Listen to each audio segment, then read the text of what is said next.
junto a las empresas como Inel, Gema Consultor, Integra, Electrointegra, Perú Young Energy Professionals, Solar Training Lab y Woman in Nuclear Perú, para lo cual nos hemos reunido para llevar a cabo esta serie de webinars, talleres y un conversatorio. Todos estos eventos dirigidos por grandes ponentes de carácter nacional e internacional. Sin nada más que decir, les presento el siguiente ponente que tendremos el día de hoy, al ingeniero Augusto Mosqueda, que es un ingeniero mecánico electricista del Instituto Tecnológico de Monterrey de México. Cuenta con una maestría por la Universidad Técnica de Freiberg, Alemania. Laboró en la empresa EIB New Energy Group de Alemania. Actualmente es cofundador de Ecomadi México. Está involucrado en el campo de las energías alternativas, particularmente la energía eólica, y ha participado en diversos proyectos de generadores eólicos en México y en Latinoamérica. El día de hoy él será el expositor del webinar Conceptos básicos de la energía eólica y estaciones de medición de viento. Le pedimos a nuestra audiencia tener sus micrófonos apagados. Las preguntas serán realizadas a través del chat de Zoom y de Facebook, ya que al finalizar la ponencia tendremos una ronda de preguntas. Primero le daré el paso al ingeniero Luis Chamorro para que le dé una pequeña introducción. Muchas gracias. Muchas gracias a ti, Carla, y buenas noches a todos los que están aquí en Zoom y a todos los panelistas. Muchísimas gracias nuevamente. Ya es la tercera sesión de este congreso virtual. Y bueno, Inel se hace presente nuevamente. Hoy vamos a tratar acerca justamente de los conceptos básicos de la energía eólica y estaciones de medición del viento. Este tema muy importante dentro de las energías renovables lo va a tratar nuestro estimado ingeniero Augusto. Ya el ingeniero ha participado en INEL con diversos cursos, también webinars referentes a la energía eólica. Sin embargo, antes me gustaría comentar acerca de INEL. Ya más adelante vamos a estar con el ingeniero Augusto. Bueno, nosotros en INEL nació hace 3 años, el 2017. Entonces, INEL nace con un objetivo principal que es contribuir con la formación académica y, digamos, contribuir con la formación de profesionales y estudiantes de ingeniería. Justamente es para brindarles estas herramientas que en la universidad, complementando con las herramientas que adquirimos en la universidad, nosotros también queremos contribuir un poco con ello. Mediante el acceso a estos eventos gratuitos, cursos, minicursos que contamos en INEL. Los invito a todos, a toda la audiencia que está presente hoy. Visítennos en nuestra plataforma web. En breve compartiré algunos enlaces para que ustedes puedan acceder a este material que es completamente gratuito. ¿Ok? Nuestros principales servicios que nosotros les ofrecemos a ustedes como estudiantes y también a los profesionales que el día de hoy nos acompañan son las capacitaciones online y virtuales, capacitaciones también para empresas. Además de ello, contamos con un área en consultoría y hablaremos de ello en breve. Nosotros tenemos 6 áreas de formación principales donde brindamos capacitaciones. Tenemos capacitaciones en los sistemas de potencia, en subestaciones eléctricas, en líneas de transmisión, en energías renovables. Importante mencionar energías renovables. Entiendo de que no toda la audiencia, o bueno, todos estamos aquí muy interesados por las energías renovables y los invito, pues, ingresen aquí a nuestra plataforma web, van a encontrar muchísimo material referente a las energías renovables. También contamos con capacitaciones en los sistemas de distribución, sistemas industriales. ¿Qué beneficios nosotros les brindamos a ustedes como estudiantes para que puedan capacitarse en INEL? Les comento que nuestras capacitaciones se enfocan bajo las necesidades del mercado. Con ello quiero decirles de que si ustedes adquieren un curso en INEL, van a obtener unas herramientas adicionales basadas en una capacitación, digamos, práctica, basada en normativas nacionales, internacionales. Para cada capacitación, INEL convoca a profesionales, a ingenieros de ingeniería eléctrica con una amplia y reconocida trayectoria. Justamente hoy vamos a ver a nuestro expositor, el ingeniero Augusto. Vamos a conocer, vamos a aprender algo más de este tema muy importante. Bueno, nosotros les ofrecemos una flexibilidad en su capacitación mediante el acceso virtual. Ustedes deciden el momento en el que desean capacitarse, cuando tengan más tiempo, luego de la universidad, luego del trabajo. Ustedes deciden el momento en que puedan acceder a este material y capacitarse día a día. Para ello nosotros contamos con una plataforma web, ya les estaba comentando. Ustedes solo, digamos, si quieren ingresar a un webinar gratuito, simplemente se registran en nuestra plataforma web y van a poder acceder a un material ya complementario, un material, la grabación. Si hay algún ejercicio en software, también se les comparte esos documentos. Pero también ya para los cursos de pago, nosotros brindamos material mucho más, digamos, complementario para que puedan reforzar los conocimientos adquiridos en cada sesión. Ahora, les comentaba acerca de nuestra área de consultoría y ingeniería. Nosotros brindamos, justamente brindamos aquí este servicio para las empresas de nuestro rubro, aquí en el sector energía. ¿Qué brindamos? ¿Qué servicios brindamos en nuestra área de consultoría? Desarrollamos estudios eléctricos, también estudios de ingeniería de líneas y subestaciones en sistemas de potencia. Unos estudios principales, los estudios de preoperatividad, con todos estos componentes, ¿no? Cortocircuito, estabilidad, estudio de armónicos, también los estudios de operatividad, todos estos componentes. Asimismo, en los estudios eléctricos para sistemas industriales, para sistemas de potencia, esta gama de estudios. Asimismo, en la ingeniería de líneas y subestaciones, también desarrollamos esta serie de estudios. Ok, comentarles también adicionalmente de que importante contar con software para hacer estos estudios, para realizar estos estudios. INEL cuenta con licencia oficial de los softwares como Power Factory, el ATP Draw y el ETAP 20. Bien, estimados participantes, muchísimas gracias nuevamente por asistir. Esperamos que este evento pueda contribuir en algo con su formación académica y laboral. Voy a dar pase a nuestro estimado ingeniero Augusto. Ingeniero Augusto, muy buenas noches. Bienvenido nuevamente a este evento. Buenas noches a todos. Muchas gracias, estimado Luis, estimados miembros de la ASNE, Carla y demás personas. Bienvenidos. Y el día de hoy, como mencionábamos, pues vamos a comenzar este tema y retomar los temas de energía renovable sobre los conceptos básicos de la energía eólica y estaciones de medición de viento. Así que no demoremos más y arrancamos. El día de hoy, bueno, ya me hicieron favor de presentarme un poco.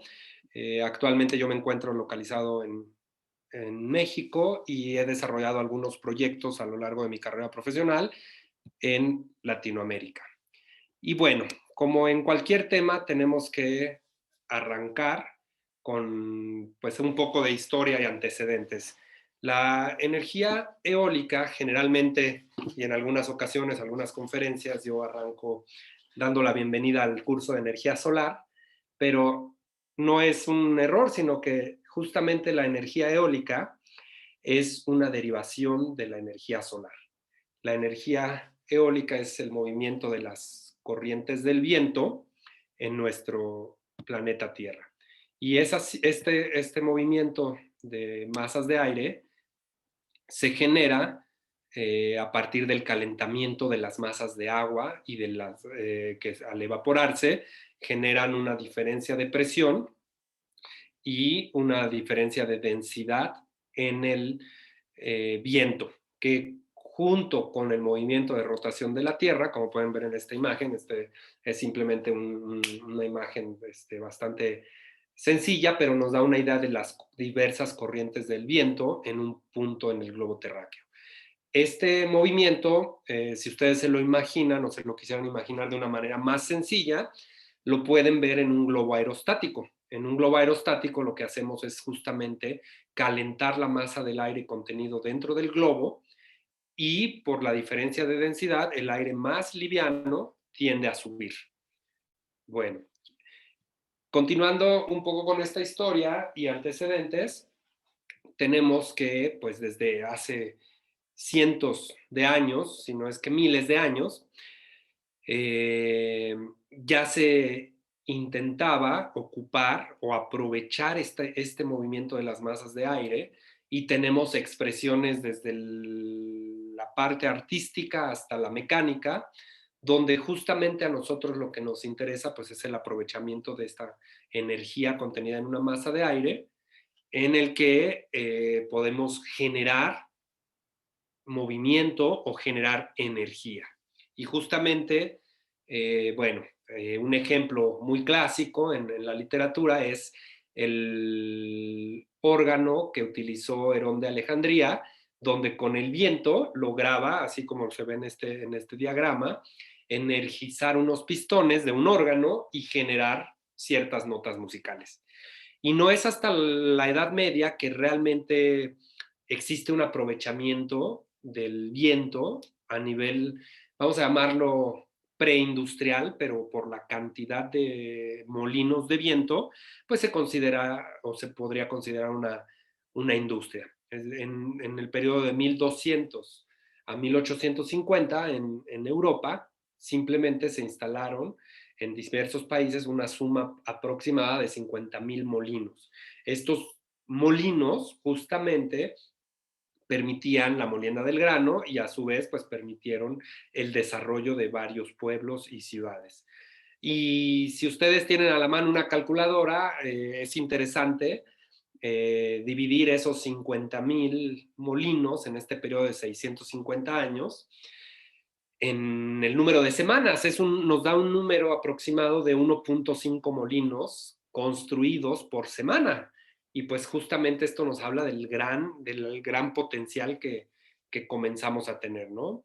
Eventualmente, pues con la llegada de la electricidad, ¿no? Esta parte de la carrera entre Edison y Nikola Tesla, permitió el desarrollo también de convertir estos molinos de viento para molienda en turbinas eoloeléctricas. Este es uno de los nombres más comunes, o aerogeneradores eoloeléctricos. Y bueno,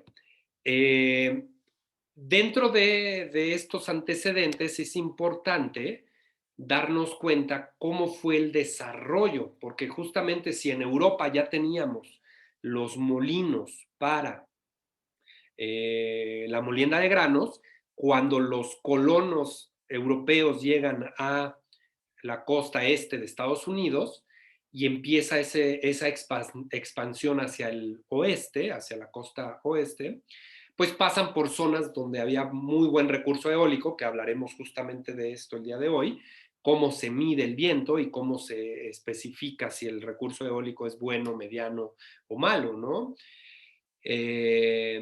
Justamente una forma de aprovechar el viento en estos sitios, pues era a través del viento. Se hizo una modificación de los molinos, el conocimiento ya lo traían justamente holandeses, ingleses, alemanes, para la extracción de agua. Es decir, estos tanques, este tanque que vemos del lado derecho, así como este aeromotor, o también se le llama aerobomba, justamente a través del movimiento circular extraído de una masa de aire, permitía la diferencia de presiones en un pistón. Este pistón, en un movimiento lineal, permite la extracción de agua. Y esto, pues, a su vez permite el desarrollo de esta zona de Estados Unidos y a nivel mundial, porque no solamente se vendían en Estados Unidos, sino que incluso en alguno de nuestros países, alguna vez, probablemente algunos de ustedes han visto este tipo de molinos. Yo le llamo, se les sigue llamando molinos, porque justamente venían de la tecnología de la molienda. Y este tipo de aerobombas, pues las podemos encontrar sobre todo en zonas rurales. Y bueno, en términos de lo que hablábamos de la Edad Media, de la molienda, pues estas eran las construcciones tradicionales, ¿no? Casas de molienda. Y estas casas de molienda, pues existen o han existido muchísimos diseños, pues que que desde la costa mediterránea en Grecia, España, Portugal, hasta la parte norte de Europa, en Suecia, Dinamarca, etcétera. Lo vemos, como mencionábamos, pues no solamente a nivel técnico, también en la parte de la literatura y de la pintura, de las artes. Esto era el panorama, ¿no? Podemos encontrar muchos pintores de distintos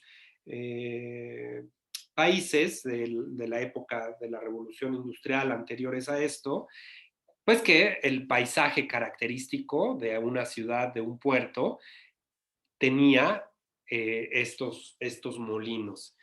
Y a nivel literatura, pues creo que en todos nosotros en Latinoamérica, pues conocemos o reconocemos en esta imagen, pues al Quijote de la Mancha, ¿no? Que en uno de sus aventuras, pues lucha con estos gigantes, ¿no? Es decir, son estos molinos de viento que, pues como pueden ver, es una construcción totalmente diferente al tipo holandés o al tipo alemán, pero que en su funcionamiento, al igual que la aerobomba o aeromotores, tienen el mismo principio de extracción de la energía del viento. Y justamente dentro de los actores principales a nivel internacional y los pioneros en convertir esta máquina de extracción de energía para molienda y convertirla en energía eléctrica, justamente pues encontramos a Halliday, a Bleed, Bruce y Paul Lacour, quienes en distintas partes del mundo, en Dinamarca, en Estados Unidos, por ejemplo, la turbina Halliday, pues es tradicionalmente la turbina americana, así se le llamaba, y Paul Lacour, en Dinamarca, incluso llegó a energizar su pueblo, ¿no? Que era un pueblo, una villa muy pequeña de Askop, Dinamarca, con la aerogeneración, ¿no? Con una turbina eólica. Y vean aquí, pues más que los nombres, claro que los nombres son importantes, pero más que esto, es importante darnos cuenta de las fechas, ¿no? El año. Estamos hablando de más de 120, 130 años,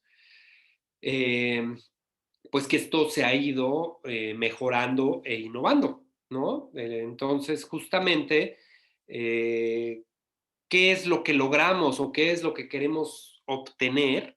Pues lo que queremos es conocer el recurso eólico para saber si vale la pena instalar una de estas máquinas, ¿no? Es decir, a nivel preliminar, estos inventores, estos ingenieros, justamente pues vamos a decir un poco como de manera empírica, pues decían aquí hay viento o no hay viento, se iban a zonas con mayor viento y nosotros lo que queremos lograr o lo que hoy en día nos permite la tecnología es generar este tipo de mapas que se llaman atlas eólicos y hoy aprenderemos a ver cómo se realizan estos atlas eólicos. Aquí pueden ver ustedes el mapa de Estados Unidos, simplemente lo tomo como una relación basándome en esta historia que les conté ahora, ¿no? Vean que la zona media de Estados Unidos, justamente lo que ellos le llaman el medio oeste, pues tiene una velocidad de viento muy, muy buena, mayor a 10 metros por segundo en algunas zonas, mayor a 9 metros por segundo, en la cual, pues justamente el aprovechamiento de la energía eólica es mucho más eficiente que en otros sitios. De igual manera, en nuestros países tenemos las herramientas, las presentaré aquí también, herramientas en línea, que eso ya nos da una gran facilidad para conocer de primera mano y de una manera aproximada, porque justamente para eso sirven las torres de medición, cómo se comporta la velocidad del viento en nuestra región, en nuestro país. Bueno, les recuerdo, vayan anotando sus preguntas para el final. Vamos a tener una pequeña sesión de preguntas y respuestas para que las podamos atender. Y bueno, ¿cuál es la situación actual que tenemos en los últimos años? Y pues esta es la capacidad instalada en megawatts. Ya estamos hablando de turbinas con una potencia eléctrica, ¿no? Es decir, actualmente las turbinas de gran escala andan en el orden de 3 a 5 megawatts individualmente. Y pues en el mundo, a 2019, teníamos una capacidad instalada de 650,000 megawatts o 650 gigawatts. Obviamente los países con mayor potencia instalada hoy en día, pues son China, Estados Unidos, Alemania, eh, pero al inicio, obviamente, los países europeos fueron aquellos que comenzaron a finales de los 70s a instalar este tipo de equipos. Hoy en día, pues ya es un poco más común incluso verlos en nuestras regiones. Y bueno, aquí podemos ver pues esta misma capacidad instalada, pero en los últimos 7 años. Es decir, es un crecimiento continuo y acelerado, y aún así queda muchísimo campo por aprovechar, tanto campo abierto para instalar como en el mismo mar. Muchos lugares que en países europeos que tienen pues una poca extensión territorial, si la velocidad del viento es suficiente y es viable económicamente hablando, se empiezan a instalar las turbinas de manera flotante en el mar. Esto, claro, a nivel ingeniería es una tarea, una obra, una estructura bastante compleja, pero que ya está probada y ya es una tecnología madura. Si lo dividimos por continentes, pues vean que pues prácticamente Asia nos lleva a la delantera, y no solamente pues porque sea Asia, sino porque dentro de Asia más de la mitad de esos 261 gigawatts pues se los lleva China. En Norteamérica pues estamos hablando que principalmente es Estados Unidos. En Europa pues principalmente van a ser países como Alemania, España, Francia, y que son los países de mayor extensión territorial. Y pues en Latinoamérica, el líder, quien ha instalado más potencia eólica es Brasil, seguido pues ni tan de cerca, pero seguido por ahí por México, Chile, Perú. Empiezan a ver pues estas instalaciones, aunque pues no se ha aprovechado todo el potencial que tenemos. Y bueno, ya habiendo visto un poco el panorama de la historia y antecedentes de la energía eólica, ahora sí voy a entrar un poco y vamos a entrar en detalles de los conceptos técnicos. Estas bases técnicas, pues que son muy necesarias para poder entender el funcionamiento de una turbina eólica. Y estas bases técnicas funcionan para cualquier tipo de turbina eólica de eje horizontal, ya sea de pequeña potencia, estamos hablando de turbinas de 100, 200, 500 watts hasta 2, 3 kilowatts, y luego saltamos hasta la parte de megawatts, ¿correcto? Entonces, si ustedes recuerdan, seguramente hace no mucho, o hace mucho algunos, pues vimos que la energía cinética de un cuerpo, de cualquier cuerpo, está dada por la fórmula de un medio de su masa por la velocidad al cuadrado. Esta formulación, esta ecuación, pues es una ley, ¿no? Es decir, cualquier masa en movimiento contiene una energía cinética y cualquier masa en reposo contiene una energía potencial. Para poder conocer la energía cinética de una masa de aire, al ser un fluido en movimiento y no estar contenido en un volumen, pues justamente su volumen y su masa son indefinidos, es decir, no están definidos. No podemos hacer una simulación o tratar de comprenderlos en un volumen o de encerrarlos en un volumen, en un cuerpo. Pero sin embargo, la masa en movimiento, pues al contenerla dentro de un volumen, pues ya dejaría de tener movimiento, ¿no? Para esto se hace una simulación o se hizo un modelado en el que vamos a suponer que la masa de aire en movimiento está contenida en cilindros, es decir, un cilindro, como el que estamos viendo en pantalla, el cual va a pasar justamente por la turbina eólica, por las palas de la turbina eólica. Entonces, tenemos que imaginarnos este cilindro con una masa m y una velocidad de viento v, para poder calcular su energía cinética, ¿correcto? Y justamente a lo que queremos llegar es a esta ecuación, que es justamente la misma, un medio de la densidad por el área de barrido por la velocidad al cubo. ¿Por qué? Pues porque justamente en muchas ocasiones, y me regreso a esta diapositiva, calcular la masa de un volumen de aire, de una masa de aire en movimiento, pues se vuelve un poco complicado, ¿no? Imaginen que ustedes tienen que calcular la masa del aire del cuarto en el que se encuentran. Pues tendrían que restarle el volumen de la computadora o de la tablet donde están tomando el curso, de la cama, del escritorio, de cualquier mobiliario que tuvieran en ese espacio.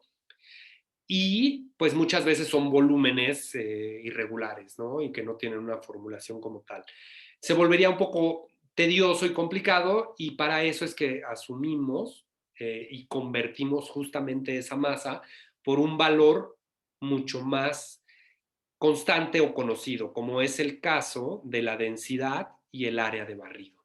Vamos aquí a deducir cómo pues más que saltar, cómo llegamos de un medio de la masa por la velocidad al cuadrado a un medio de la densidad por el área de barrido por la velocidad al cubo. Así que vamos a ir deduciendo, y con fórmulas muy, muy sencillas,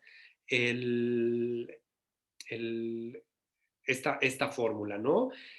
Recordemos que la masa es una relación, ¿no? Que podemos asociarla a la densidad del fluido y al volumen. Recordemos que la densidad es la masa sobre el volumen. Si de ahí despejamos la masa, obtenemos pues simplemente ρ por el volumen, ¿no? Densidad por volumen. La densidad del aire sí cambia, es distinta a nivel del mar, en la montaña, en distintas zonas geográficas del mundo. Sin embargo, ese cambio es muy pequeño y depende de muchos factores, ¿no? Entonces, para efectos prácticos, nosotros podemos considerar que esa densidad es constante. Ese valor de la densidad del aire, muchas veces hasta incluso en algunos modelos matemáticos lo consideran como 1, aunque el número real es 1.22 kilogramos por metro cúbico. Es decir, que si ustedes tuvieran un contenedor de 1 metro cúbico, restando el material, el peso del material de ese metro cúbico, pesaría el aire 1.22 kilogramos. Es decir, es una densidad pues relativamente baja, si lo comparamos con algo tan común como es el agua, la cual es 1000, ¿no? 1000 kilogramos sobre metro cúbico. Y justamente si aplicamos este despeje de que la masa es densidad por volumen y lo tomamos en la primera ecuación de un medio de la masa por la velocidad al cuadrado, obtenemos un medio de la densidad por el volumen del cilindro que estamos considerando por la velocidad al cuadrado. Y aquí es donde vamos a poner un poquito más de atención. ¿Por qué? Porque ese volumen del cilindro tiene un movimiento, tiene una rapidez que depende de la velocidad a la que está soplando el viento. Ese cilindro no permanece de manera fija o estática al frente de la turbina, sino que va a pasar por ella. Y esa velocidad, pues tenemos que asociarla con alguna de las fórmulas que conocemos. Y justamente aquí vamos a definir y retomar un poquito de geometría básica, el volumen de un cilindro va a ser la longitud del cilindro por el área transversal. Esa área transversal nosotros la vamos a llamar área de barrido. ¿Por qué es área de barrido? Imaginen que esta turbina, estas palas de la turbina, están ya girando a una velocidad y ese giro va a describir un círculo. Y vamos a llamarle barrido porque es como si una pala estuviera barriendo ese círculo. Entonces, el volumen de ese cilindro va a ser, de acuerdo a estas letras, A por L. Y A por L vamos a relacionar el volumen, ¿no? Que es A por L, es bastante sencillo, con la razón de paso del cilindro por la turbina. Esto tiene que ver con la velocidad. Y si nosotros recordamos nuestra fórmula de la velocidad, es distancia sobre tiempo. Esta es una fórmula también muy, muy sencilla, muy básica. Y si lo asociamos a este diagrama, ¿qué distancia es la que está recorriendo el cilindro? Pues es la distancia L, la longitud del cilindro. Si sustituyo distancia sobre tiempo, podría obtener el valor o la fórmula que tengo en la parte inferior derecha, donde yo puedo decir que la velocidad del cilindro es igual a la longitud sobre el tiempo. Y si yo despejo la longitud, puedo decir que es igual a la velocidad por el tiempo. Y si despejo esa L en la fórmula del volumen, A por L, me quedaría que el volumen es justamente el área de barrido por la velocidad por el tiempo. Hasta ahí solamente he utilizado ecuaciones muy sencillas para sustituir mi valor de energía cinética. Y justamente en este punto es donde encontramos y sustituimos todas estas ecuaciones, donde voy a ir leyendo la ecuación de en medio, del lado izquierdo hacia el lado derecho. Un medio de la densidad del volumen por la velocidad al cuadrado es igual, ¿no? Sustituyéndolo a un medio de la densidad por el área de barrido, por velocidad por tiempo, por velocidad al cuadrado. Ordenando esto, me queda que la energía cinética contenida en esa masa de aire es igual a un medio de la densidad por el área del barrido, por la velocidad al cubo, por el tiempo en el que está circulando. Y aquí, nada más para apoyarnos y entender por qué desaparece la letra T o por qué la vamos a omitir, pues la energía, recordemos que es igual a potencia por tiempo. Entonces, si yo divido todo entre T, pues me quedaría que la potencia contenida en una masa de aire a una cierta velocidad va a ser igual a un medio de la densidad por el área de barrido por su velocidad al cubo. Y esta fórmula es muy práctica. ¿Por qué? Porque me permite conocer la potencia que está contenida en una masa de aire sin importar las condiciones o sin conocer la masa del aire y sin conocer, por ejemplo, la longitud del cilindro, ni el tiempo en el que está soplando, simplemente conociendo la longitud de la pala y la velocidad del viento. Y con esta fórmula podemos observar pues, que el factor determinante y más importante es la velocidad al cubo, porque si yo duplico la velocidad de 2 metros por segundo elevado al cubo, pues me da 8, ¿no? Y si duplico la velocidad, 4 al cubo me da 64. ¿Qué quiere decir? Que al duplicar la velocidad de viento, incremento en 8 veces la potencia por la relación cúbica que existe. No es así con el área de barrido, que si yo duplico el área de barrido, pues solamente voy a duplicar la potencia. Es decir, que la velocidad del viento es justamente el factor crucial y más importante, lo cual tiene sentido. Si estamos hablando de energía eólica, es la velocidad quien va a regir nuestra producción de energía. Y para verlo de una manera mucho más realista, justamente voy a poner aquí un ejemplo y vamos a mostrar algunas curvas de las turbinas y datos reales. Por ejemplo, supongan que la longitud de una pala, estamos hablando de un aerogenerador de gran escala, es de 55 metros.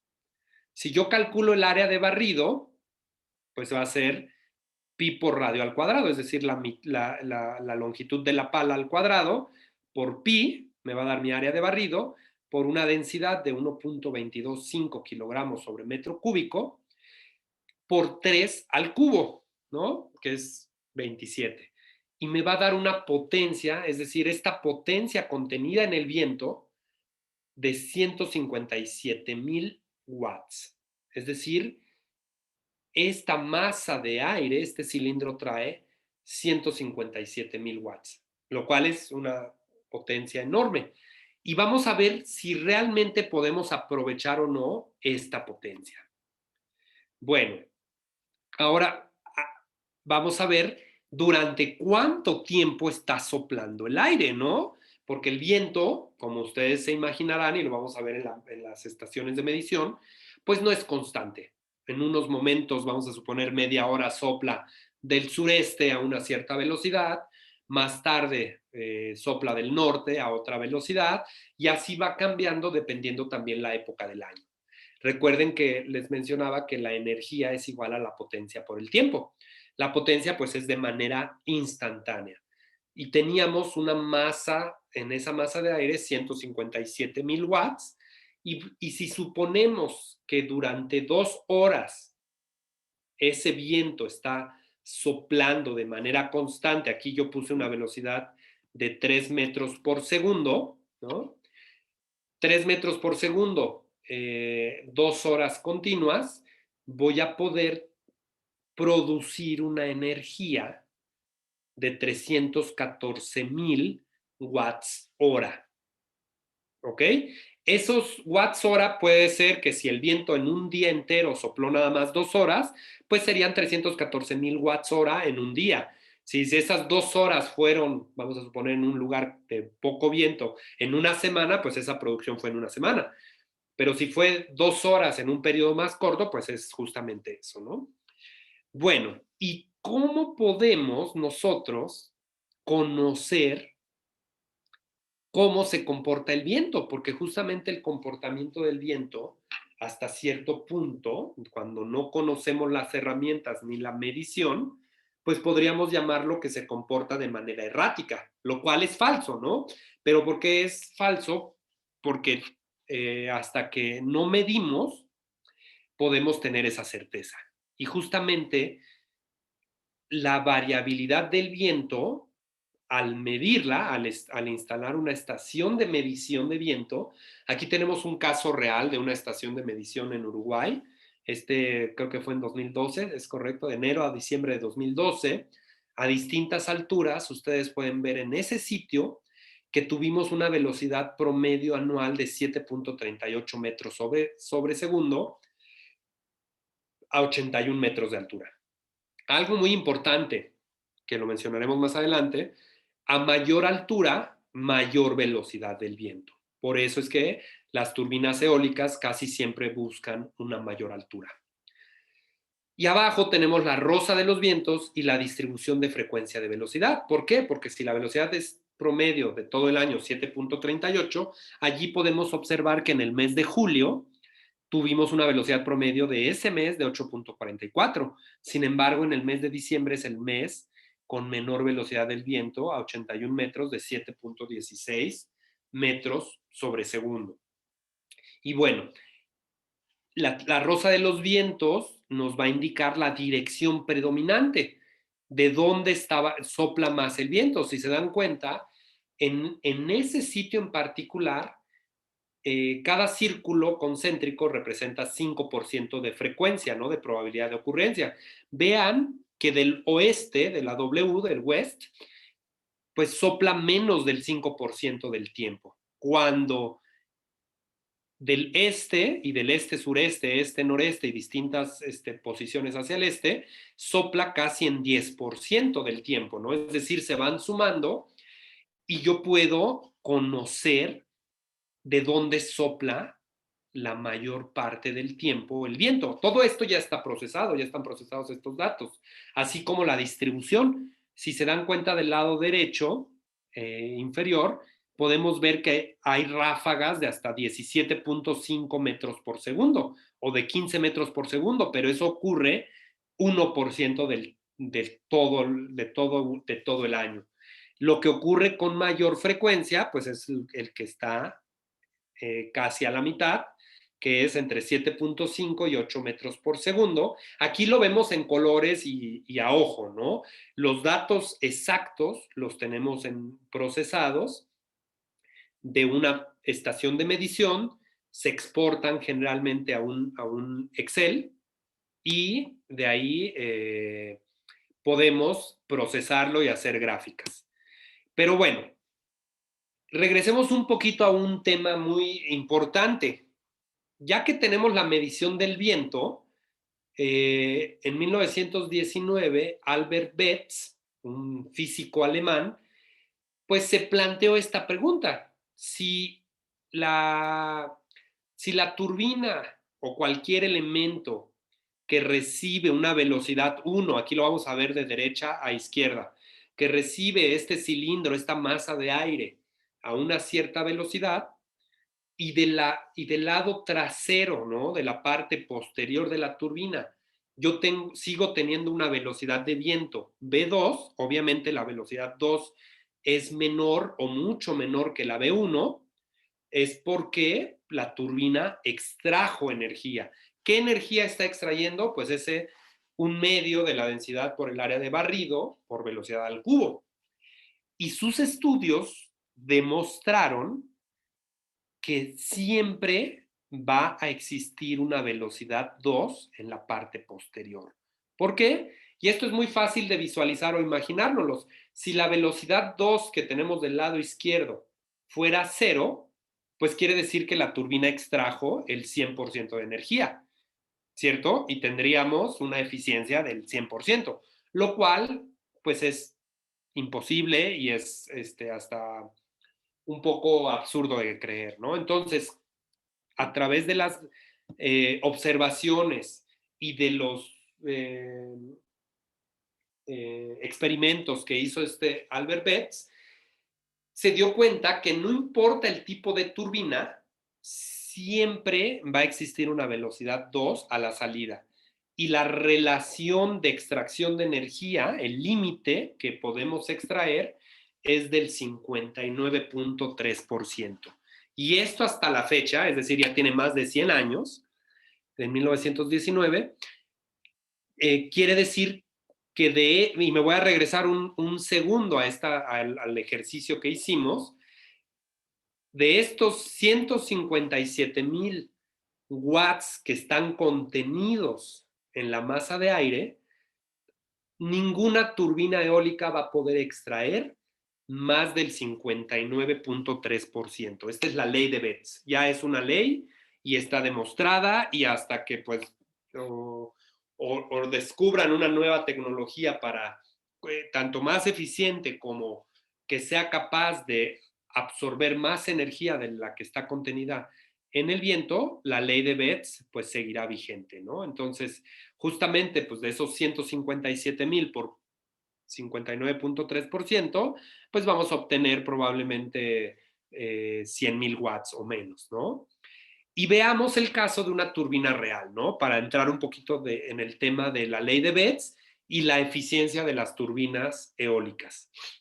Por ejemplo, Vestas es una empresa de Dinamarca, una de las líderes de los top 3 de fabricantes de turbinas de gran escala, de 2 megawatts. El diámetro de la turbina es de 110 metros, tiene un área de barrido de 9,503 metros cuadrados y una velocidad nominal. ¿Qué quiere decir la velocidad nominal? Por eso está puesta en otro color, para aclararlo un poco.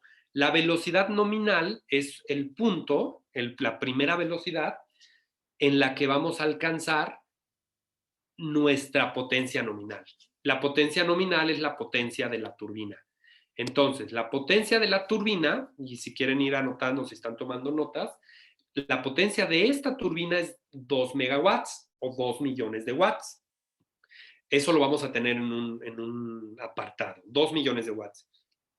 Y tenemos que su velocidad nominal es de 11.5 metros por segundo.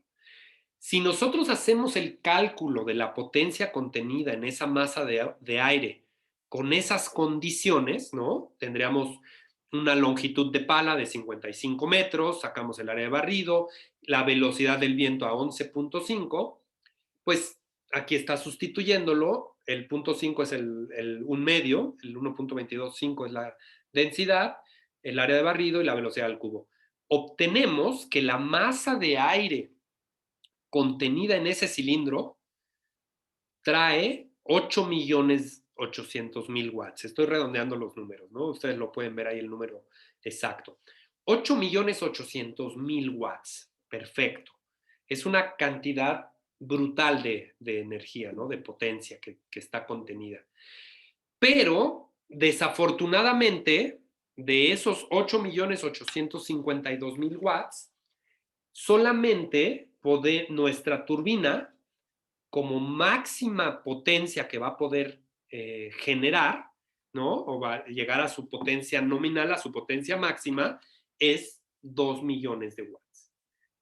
Si calculamos la eficiencia de esa turbina, la eficiencia es la potencia real entre la potencia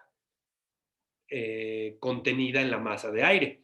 Entonces obtenemos 2 millones entre ese valor de 8.852.000, nos da una eficiencia de la turbina de 22.5%.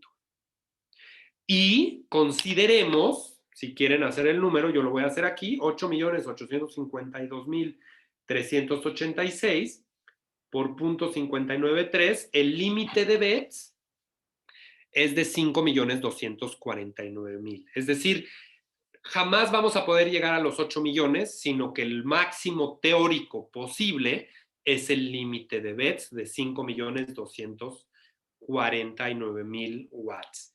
Y justamente distintas turbinas de distintos modelos, ¿no? Aquí del lado derecho pueden ver la turbina americana que comentamos, los molinos holandeses incluso, ¿no? De 2 palas, de tripalas, que ahí está encerrada en un cuadrito el de tripala. Y del lado superior horizontal tenemos el límite de bits. Es decir, la mejor turbina, el mejor rendimiento al que podríamos llegar es acercarnos al límite de bits. Y justamente, pues estamos todavía muy lejos, ¿no? La eficiencia de los aerogeneradores modernos oscila entre 25 al 45%. Y este porcentaje que estamos mostrando aquí es en relación al 100%. Claro que algunas veces algunos fabricantes podrían tomar el 100% como el límite de bits y pues nos van a decir que es una turbina mucho más eficiente. Con esto hay que tener cuidado. Lo ideal es ver, pues, cuánto podemos extraer de la potencia contenida en ese cilindro, ¿no? Entonces, justamente con esto tenemos el concepto de la curva de potencia de un aerogenerador. En este aerogenerador, vean, ya no es el de 2 megawatts de hace ratito. Y aquí es donde yo voy a hacer el número con ustedes. Esta turbina mejoró su velocidad nominal, es decir, a 11 metros por segundo, vean que ahí en la parte superior, en el eje horizontal en 11, si lo siguen hasta la parte superior, llega a 3.000 kilowatts. O 3 millones de watts o 3 megawatts. A partir de ese punto, ya no importa si yo aumento la velocidad del viento. ¿Por qué? Porque el aerogenerador, el generador mismo, es su potencia nominal de 3 megawatts.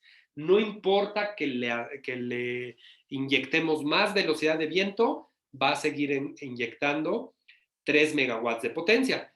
Si calculamos la eficiencia de esta turbina, tendríamos que hacer el número de un medio por 1.225, que es la densidad, por el área de barrido, que el área de barrido va a ser mayor, o es un poquito mayor, pero podemos considerar la misma de hace rato, ¿no? Que hace rato era, ¿cuánto les dije? 9,503, ¿no? Por 9,503, por una velocidad al cubo de 11, ¿no? Al cubo. Y eso nos da una potencia real, una potencia del cilindro de 7,747,000. Y ahora la potencia de la turbina pues es 3 millones de watts. Al reducir la velocidad nominal, es decir, alcanzar la velocidad de la máxima potencia antes, es decir, si la pudiéramos alcanzar en 8 o en 9 metros por segundo, la turbina va a ser más eficiente. Y justamente esta de 3 megawatts a mí me dio 38.7% de eficiencia, es decir, es mucho más eficiente que su modelo anterior de 2 megawatts. Y así tenemos otras turbinas donde, por ejemplo, está Enercon, que esta es una marca alemana, pues va a ser mucho más ineficiente porque su velocidad nominal es mucho mayor, 12 metros por segundo, y su potencia nominal es de 2 megawatts o 2,000 kilowatts. Entonces, aunque el diámetro del rotor pues es más chico, es decir, alcanza 2,000 kilowatts con un rotor menor. Con esto ustedes ya pueden calcular la eficiencia de una turbina eólica. Y como lo comentábamos hace rato, está bien, conocemos la potencia de la turbina eólica, pero sabemos que la variabilidad del viento es un problema. Aquí tenemos, es un ejercicio muy sencillo, son números, nada más que están ahí para mostrar el concepto. Las estaciones de medición del viento se pueden configurar para que mida el viento cada minuto, cada 5, cada 10 minutos, como es el ejemplo de aquí, y cada 10 minutos, por ejemplo, me va a dar la velocidad promedio. Entonces me dice que a los primeros 10 minutos del día, de la medianoche a la medianoche y 10 minutos, tuve 6 metros por segundo a una altura de 81 metros y tengo una potencia de tanto, ¿no? De tantos watts multiplicado por el tiempo, que son 10 minutos, convertido en horas, pues me va a dar una cantidad en watts hora. Y estas mediciones de viento al final de un día, de un año, de una temporada, me va a poder decir cuánta energía va a generar una turbina, pero dense cuenta de la variabilidad. Puede ser que de 6 sube a 7.2, luego 0, 4.3, etcétera. Y si hiciéramos la contabilidad de cuántos datos tengo en un año, pues son cientos de miles. Entonces necesitamos conocer y utilizar herramientas que nos faciliten la creación de las curvas de velocidad del viento, ¿no? Y justamente estas curvas de velocidad de viento, viéndolos traducido en algo más visual y más fácil de entender, son los atlas eólicos. Y los atlas eólicos, como les mencionaba, son herramientas visuales que nos van a permitir identificar las zonas con buen potencial eólico. Este es un atlas eólico mundial a una altura de 80 metros de altura, ¿no? Y si se pueden dar cuenta, pues ahí rápidamente, en los colores más azulados, más verdes, pues no hay buen viento, ¿no? Son velocidades bajas, entre 3 y 5 metros por segundo. Los puntos rojos más oscuros son velocidades de viento mayores a 9 metros por segundo. Y si se dan cuenta, pues Groenlandia, la zona central de Estados Unidos, la Patagonia chilena y argentina, zonas de Centroamérica, la costa ahí parece del norte de Colombia y Venezuela, algunas zonas de Perú, el nordeste brasileiro, y algunas zonas costeras de África, en Asia, en Reino Unido, ¿no? En Inglaterra, en Islandia, pues hay velocidades de viento muy altas. Y estos atlas eólicos, pues tenemos algunas herramientas, como el Global Wind Atlas, que nos permiten visualizar de manera puntual, con coordenadas, cuál es la velocidad promedio a una cierta altura. Otro es el IRENA. El IRENA es la agencia, o la IRENA es la Agencia Internacional de Energías Renovables, ¿no? Es como, yo siempre hago este ejemplo y no sé si está bien, es como la ONU de las energías renovables. Y bueno, hay mapas no solamente de viento, también hay de otras tecnologías de energías renovables. Entonces, los invito a que busquen esta información, estos atlas, para que ustedes vayan familiarizándose con la información de la energía eólica en sus comunidades o en sus regiones. Pero todo esto que estamos viendo en colores y de manera muy, muy, muy bonita, muy detallada, muy fácil, tiene un trabajo de mucha gente, mucha ingeniería, mucho trabajo de campo, que justamente es lo que les voy a mostrar. Toda esta información viene de las estaciones o campaña de medición. Una campaña de medición es justamente la instalación de equipo profesional para medir el viento. Todos hemos visto, a lo mejor, por lo que entiendo que son estudiantes de ingeniería, la gran mayoría, pues hemos visto equipo para medir temperatura, presión, humedad, a veces hasta veletas o anemómetros para medir el viento, pero pues es hasta cierto punto amateur, ¿no? Es decir, es más estudiantil a nivel académico. De manera profesional necesitamos equipos calibrados y certificados, pues para que las velocidades de medición o velocidades medidas puedan ser utilizadas por desarrolladores de parques eólicos o desarrolladores, en este caso, de ingenieros en energías renovables para la instalación de turbinas eólicas en pequeña escala también. Y podemos ver aquí que justamente tenemos 4 anemómetros, uno a 21,3 metros de altura, ubicado hacia el sur, otro 55 metros de altura, 2 a 55, uno hacia el sur y otro al este, otro a 72,3. Y lo que les mencionaba, a mayor altura es mayor la velocidad del viento. Estas son mediciones también de un año de otra estación meteorológica y justamente vemos que el comportamiento a distintas alturas es exactamente igual, las curvas son casi iguales. ¿Por qué? Porque el viento se comporta de manera constante y además es repetitiva año con año. Entonces, lo que queremos hacer es, o lo que necesitamos hacer es medir el viento al menos durante un año y después se va a corroborar y a correlacionar esas velocidades de viento con estaciones de medición cercanas para determinar si ese año no fue un año atípico. Tal vez medí valores de un año con menos viento o de un año con más viento. Y eso es pues un dolor de cabeza como desarrollador de parques eólicos, porque después de haber invertido tiempo y dinero en la medición de un año y descubrimos que las mediciones son atípicas, no por culpa nuestra, sino puede ser desde cambio climático, fenómenos meteorológicos, tenemos que medir por otro año. Entonces, justamente, ¿cómo se hace la campaña de medición? Pues la campaña de medición es la instalación de equipos como anemómetros y veletas, principalmente, así como sensores de temperatura, presión y humedad. Recuerden que la fórmula sencilla considera la densidad del aire, ¿no? Y claro que esa densidad varía a lo largo del año, en época de calor, en época de frío, dependiendo si es un lugar más, vamos a llamarle, andino, ¿no? Las temperaturas pueden llegar a ser muy bajas y la densidad del viento es mayor en zonas frías. Bueno, la campaña de medición se puede instalar en distintos tipos de torres.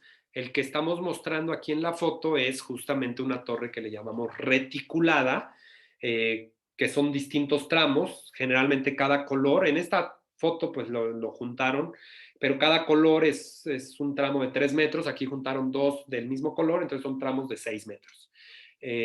Esta es una foto de una estación de medición de 81 metros de altura, si no mal recuerdo. Y tenemos anemómetros, veletas, distintos equipos pues para poder medir la velocidad del viento, la temperatura, la humedad relativa, la presión, dirección del viento, ¿no? Y esto tenemos que hacerlo al menos en 3 alturas distintas. ¿Por qué? Bueno, 2 a 3 alturas distintas. Yo hoy en día ya recomiendo 3, porque ya generalmente las torres de medición ya se elevan hasta 140 metros de altura. Entonces, pues para poder crear lo que se llama un perfil de la velocidad del viento. Y vamos a ver algunos de los estándares relacionados con la medición del viento, porque si yo quiero medir el viento para que sea validado por una institución y pueda ser utilizado en un parque eólico, las mediciones tienen que estar validadas y certificadas. Para poder certificarlas, tengo que haber cumplido el estándar de medición de viento. No es solo un estándar de medición de viento, el apartado 12, la parte 12, el capítulo 12, habla sobre la medición. Este estándar, la IS 61412.1, esta ya es un extracto de la 2005, pero sigue siendo igual. Cambian algunos parámetros menores, nos especifica cómo debe de ser o cuál debe de ser la distancia entre los equipos para que no generen turbulencia entre ellos mismos y que las mediciones sean fehacientes, ¿no? Que sean fiables, que sean confiables. Es decir, ahí les dice un mínimo y un máximo, ¿no? De a qué separación tienen que estar los equipos. Y por otro lado, nos especifica con un estudio de dinámica de fluidos hacia qué orientación tienen que ir los equipos de medición. ¿Por qué? Porque, por ejemplo, en este caso, una torre reticulada, como podemos ver en la foto del lado izquierdo, su perfil es triangular, como vemos en el lado derecho. Y su cara frontal, aunque los 3 lados son iguales, una de las 3 caras tiene que apuntar a la dirección predominante del viento. La dirección predominante del viento la podemos conocer a partir de otras herramientas como los atlas eólicos, y los números que vemos ahí, el 0,96, 1,02, 1,01, son porcentajes. Yo tengo que instalar mis equipos en las direcciones donde marca 1. ¿Por qué? Es decir, el 100%.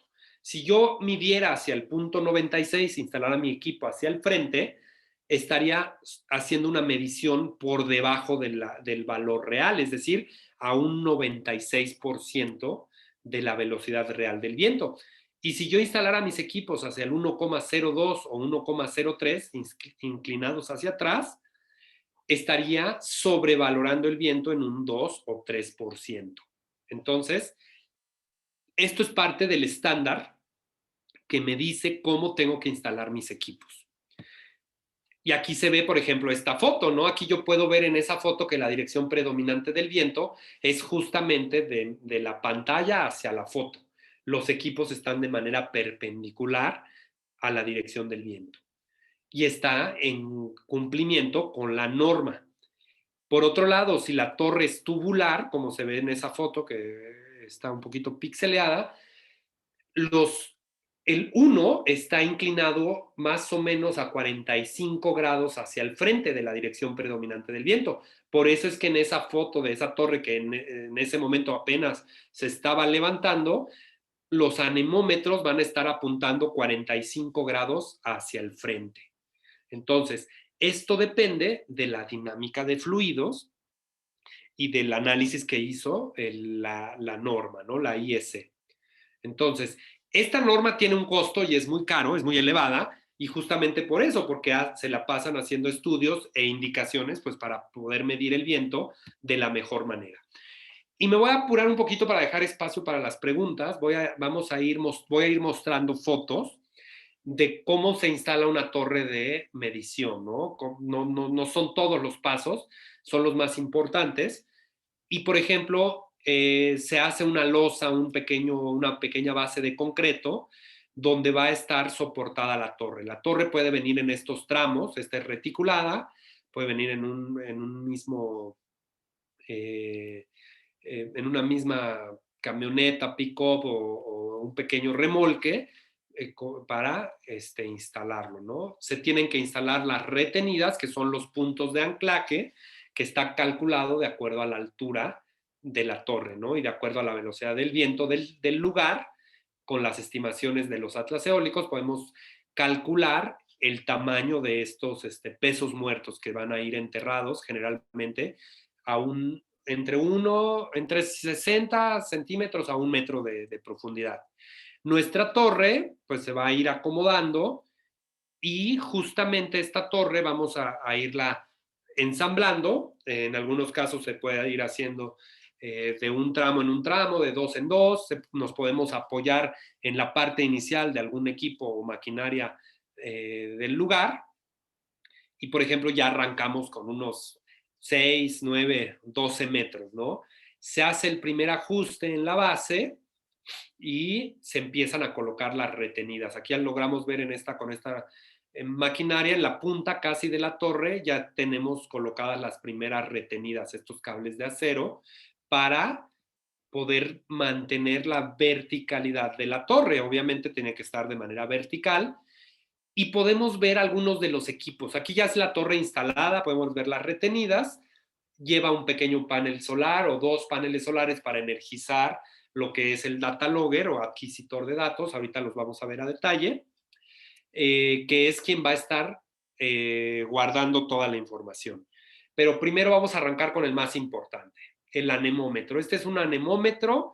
Hay de distintas formas, distintas marcas, pero lo más importante que les mencionaba, tiene que estar calibrado, y calibrado por una institución a nivel mundial reconocida, como es el MESNET, que nos permite asegurarnos que la medición va a ser correcta. Y aquí del lado derecho vemos ya los anemómetros colocados. Tenemos 2 anemómetros por altura. ¿Por qué? Pues porque es un respaldo de energía, es decir, de datos, ¿no? Si perdemos un anemómetro por algún accidente, algún ave, alguna descarga atmosférica, cualquier cosa, tenemos el segundo anemómetro que nos respalda, ¿no? Entonces, podemos ver de aquí, desde arriba, ¿no? Cómo se ve las retenidas, algunos de los equipos muy pequeños, y del lado derecho tenemos el data logger. El adquisitor de datos es justamente el equipo o el equipo que va a procesar toda esta información, que va a estar bajando, ¿no? A través de los cables, del anemómetro, de la veleta, sensor de temperatura, presión, humedad. Y esto se puede ir al sitio y descargar los datos, o se puede configurar para que nos envíe un email o los datos a través de un servidor una vez al día, una vez a la semana. ¿Por qué? Porque tenemos que tener un proceso de validación de datos, de que no hay errores en la medición, porque si dejamos de medir el viento por algún problema y tenemos más de 10 o 15 días sin mediciones, no vamos a poder certificar el viento y vamos a tener que medir otro año.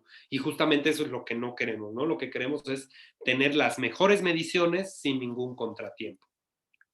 Aquí tenemos pues la parte de también la retenida y la bajada de puesta a tierra, pues que se tiene que hacer de manera profesional, con cálculos para esta torre, ¿no? Cualquier torre es un elemento que pues estamos en campo abierto y atraemos estas descargas atmosféricas. La visualización del mástil, ¿no? Que soporta los equipos del lado derecho, pues está de acuerdo a la normativa, con una separación tal que la turbulencia de la torre misma no me afecte en mi medición. Y justamente la medición, ¿cómo se vería? Pues es este resultado. Ya habíamos mostrado esta gráfica, y justamente esta gráfica me va, a lo largo de haber procesado todos estos datos, poco a poco, yo recuerdo mucho los trabajos que hacía de la medición del viento. Tenía que revisar los datos diarios y los datos semanales para ir corroborando pues que no hubiera una falla. Y poco a poco poder lograr esta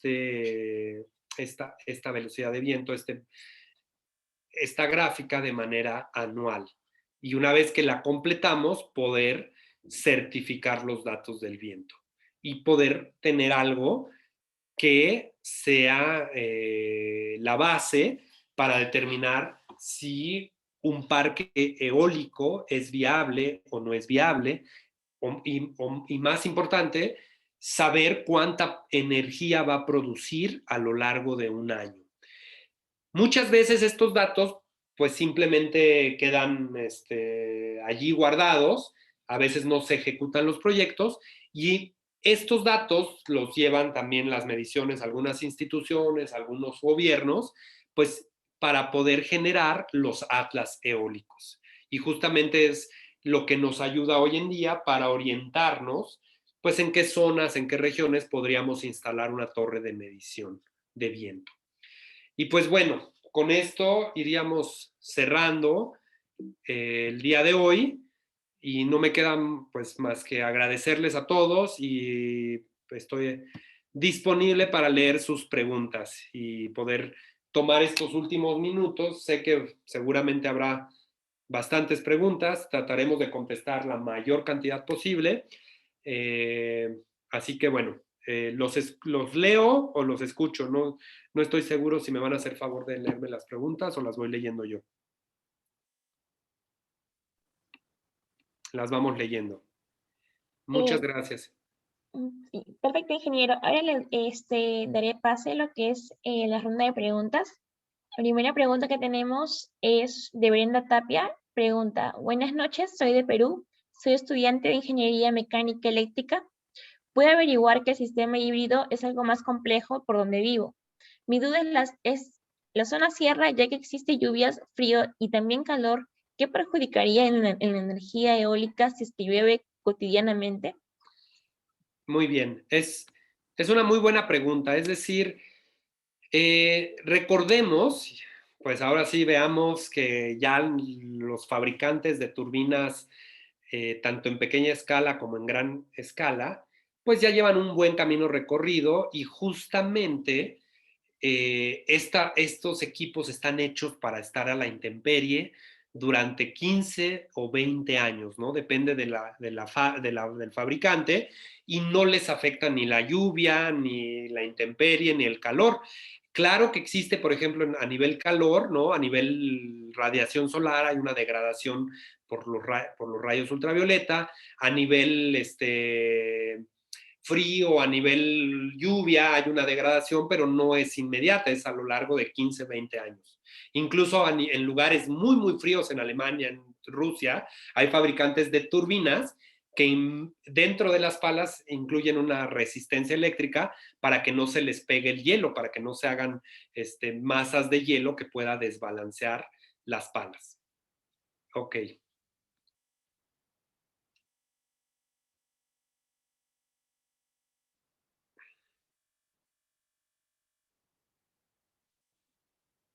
Sí, ingeniero, tenemos otras preguntas más. Por ejemplo, eh, nos preguntan el señor Jorge Luis Paiva Barragas: ¿cómo sería una campaña de medición de vientos en la mini generación eólica? Muy bien, es una muy buena pregunta y aquí esto, bueno, es algo que nosotros vemos en nuestro curso aquí en el INEL cuando tenemos la oportunidad de dar el curso completo. Justamente me voy a regresar a un atlas eólico. Justamente a pequeña escala no requerimos hacer una campaña de medición porque ya tenemos estas herramientas de prospección que nos van a permitir conocer cómo se comporta el recurso eólico y para mini generación eólica vamos a utilizar estos datos. Recordemos que los atlas eólicos confiables, aquí por ejemplo los 2 o 3 que les mostramos, pues son muy confiables, están respaldados por gobiernos, el Banco Mundial, etcétera, la IRENA. Tomamos estos datos para calcular la producción de energía de una turbina de pequeña escala. El único detalle es que la turbina de pequeña escala tiene que tener la certificación de producción de energía. Y eso, pues ustedes lo pueden ver con los datos que les entregue el fabricante de la turbina.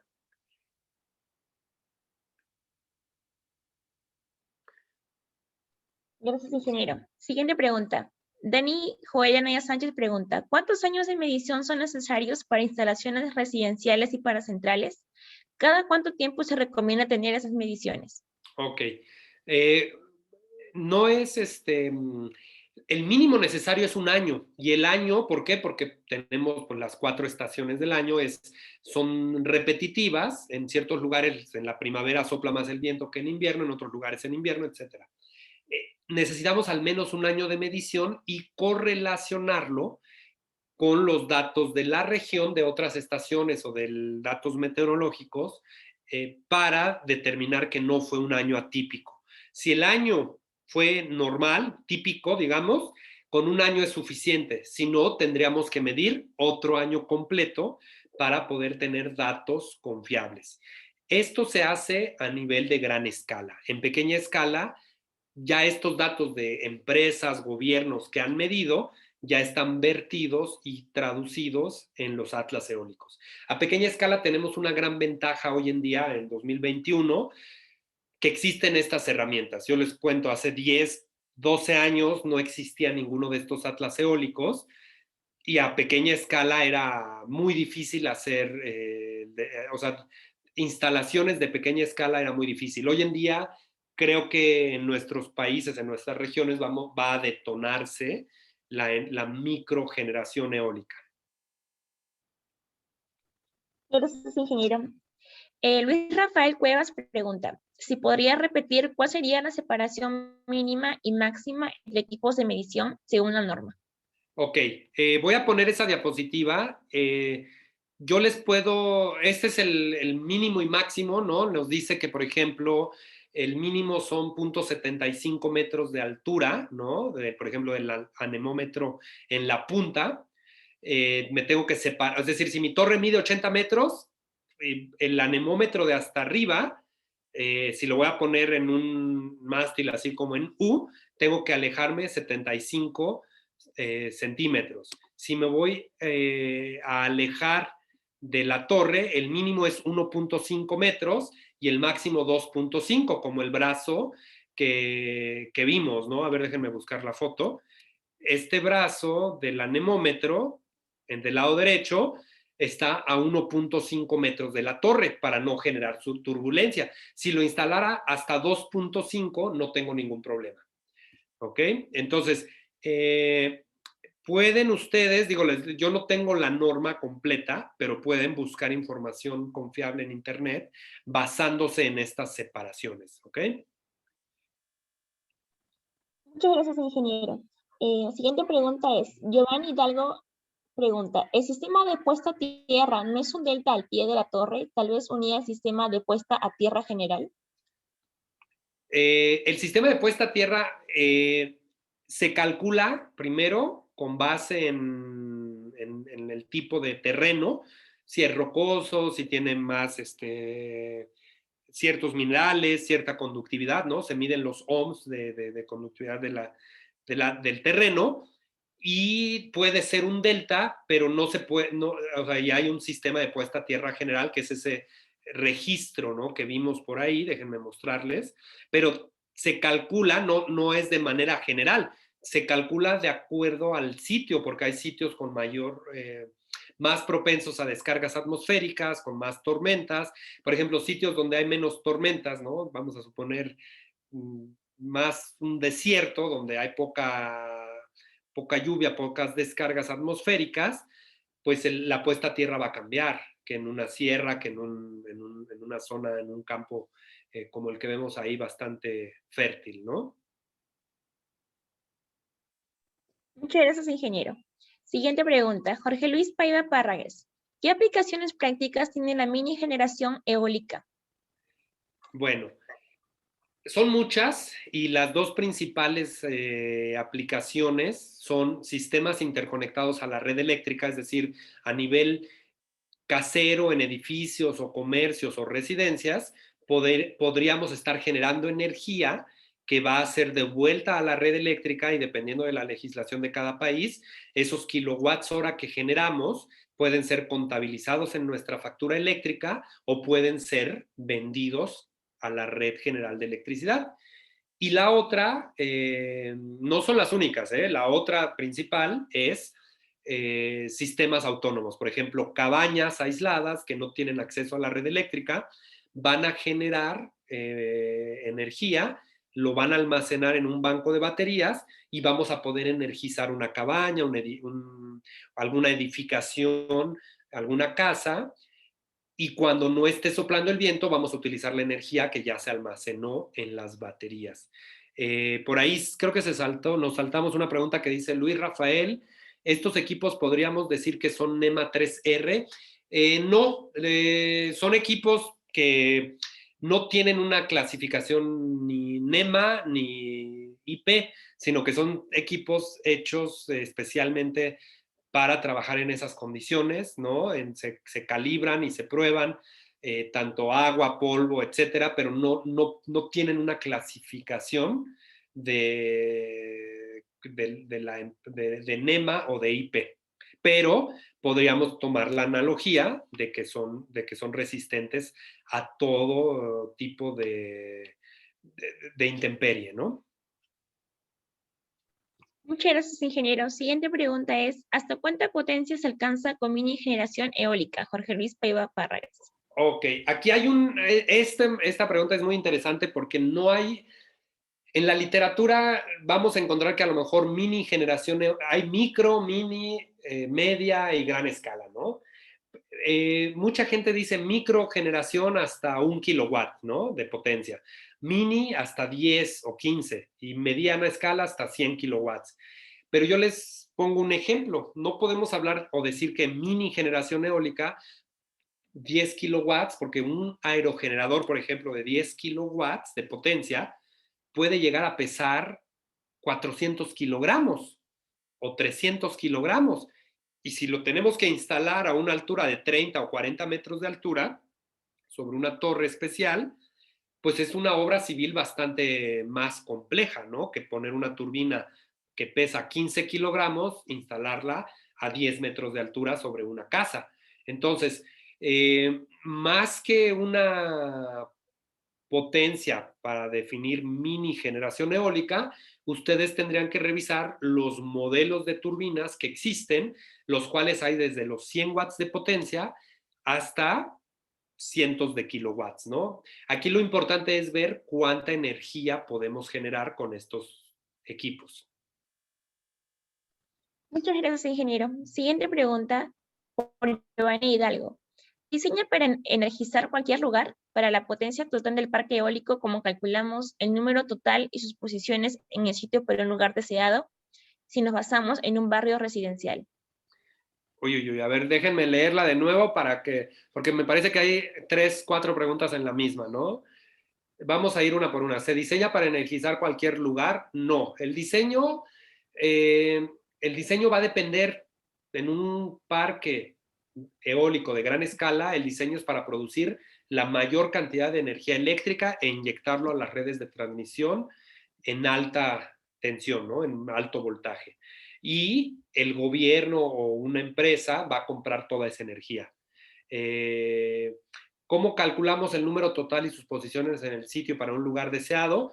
Me imagino a la posición de las turbinas, pues tenemos que hacer primero la campaña de medición, tener el terreno delimitado del parque eólico con estudios topográficos y hacer un análisis en un software especial, que uno de los más importantes a nivel mundial es el WindPro, para poder posicionar las turbinas en donde van a producir más energía.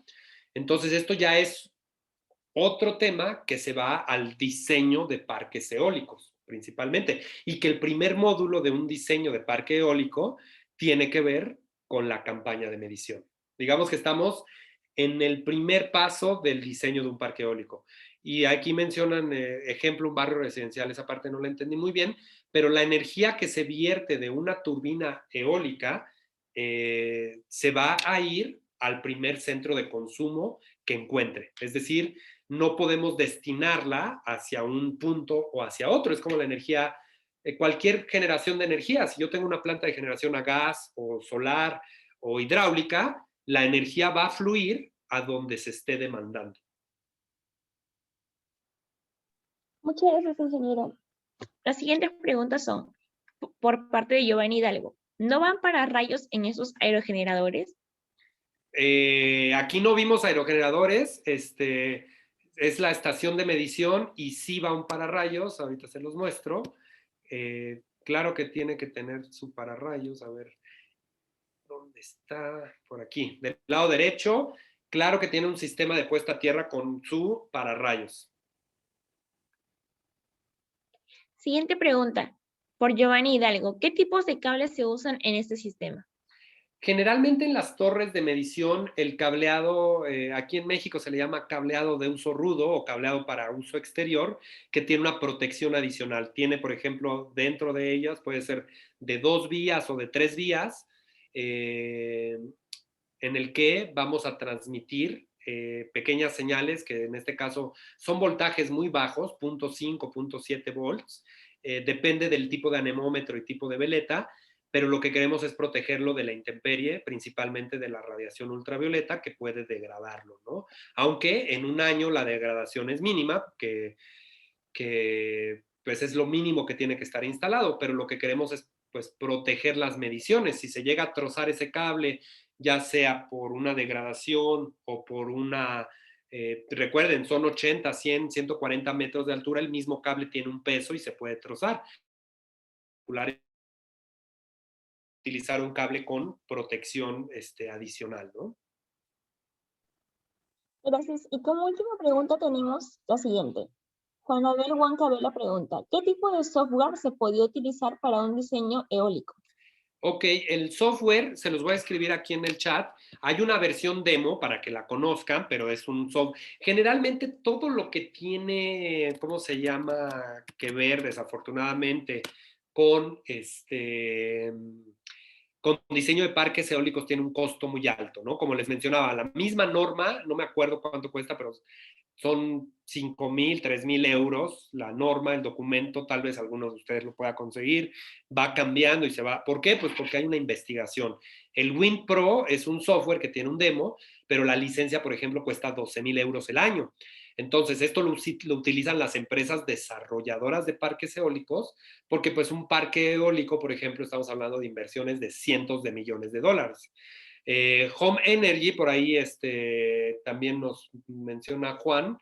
Home Energy también tiene un demo y nos permite a pequeña escala simular la producción de energía, pero ahí nosotros necesitamos darle la curva de potencia de la turbina, que muchas veces esta curva, que es la tabla que tenemos del lado derecho aquí, muchas veces no las tenemos tan al alcance de la mano. Cuando Homer nos pide el modelo de la turbina, tenemos que ver si esa turbina está disponible en el mercado donde queremos instalarla, ¿no? Porque ya tiene precargadas algunas.